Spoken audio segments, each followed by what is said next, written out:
stretched under Amanda's nose and snatched the papers. "Tosh! You do not need an hour, a quarter hour at best, and this is so well done that we will not require another draft. We will bring this one to the meeting." "We? Did I neglect to tell you? I want you to accompany me, so I can introduce you." She directed a critical gaze at Amanda's dress. "Why are you wearing that sad green thing? I gave you some of my dresses to have remade, so you would not have to live in such an unflattering colour." "I appreciate your gifts, truly. As you have seen before, I have made good use of them. I did not want to get ink all over one of them, however." She spoke without faltering, even though she had worn this old dress for a different reason, and she always donned an apron anyway. "It will have to do for our visit. No one there will care. But you are so lovely when you do not present yourself poorly." Lady Farnsworth patted her head, the way a kindly aunt might.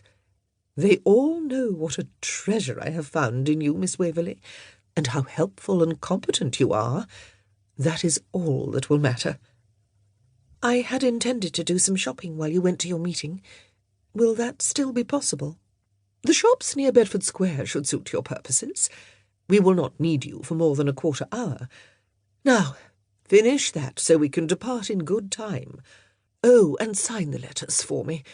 I dare say you do it even better than I do, and I do not want ink on my garments either." Need me for what? Amanda assumed all would be revealed in due time. A quarter of an hour's worth.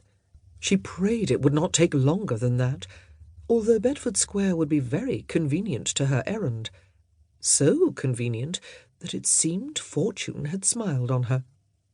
She glanced at her simple knitted reticule. The letter inside, obtained from her mail drop yesterday evening, all but shouted its contents. She had been too optimistic in thinking that by obeying one command she might be spared more. An iron edge of rebellion spiked in her at how she was being used, and at the evidence that the scheme was not over yet. Until she learned the name of the person behind it all, she would have to comply, however. Her mother's freedom, maybe even her life, depended upon her. Gabriel St. James, Duke of Langford, fumed with impatience while his carriage slowly rolled east through town. At this pace, his visit would take all afternoon. The slow progress soured a mood less than bright from the day's events thus far. He was damned tired of people congratulating him on doing what was, by birth and inheritance, his duty. The smiles and acknowledgments were hellishly patronizing. Had he known that giving that speech in the House of Lords last week would result in so much smug approval, he would have drowned the notion in a bottle of good claret. Now here he was, suffering because his younger brother had bought a house so far out of the way. Why couldn't Harry have remained right on hand in the family home? There certainly was plenty of space. Or if he insisted on misplaced notions of independence, he could have taken chambers or a house in Mayfair. But no. Harry had displayed his confounding eccentricity by choosing a townhome near the British Museum. It wasn't as if he even needed to visit there. He had been so often that he probably knew every item in its inventory. Feeling put upon by the world in general, Gabriel tried to distract himself by plotting a few days of decadent excess.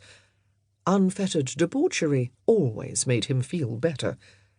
He intended to lure a certain lady into enjoying the indulgence with him. She had been coy thus far, but he knew progress when he saw it, and at their last rendezvous her eyes had shown all the right signs. The carriage took a turn and picked up a bit of speed. Not enough, however. Gabriel cursed himself for not riding his horse. That was always faster. Finally, the carriage stopped in front of his brother's townhome on Bainbridge Street. Gabriel stepped out and eyed the facade. He did not care for this house, and not only because it inconvenienced him. Standing alone, its brick face and limestone window headers and sills might have passed muster.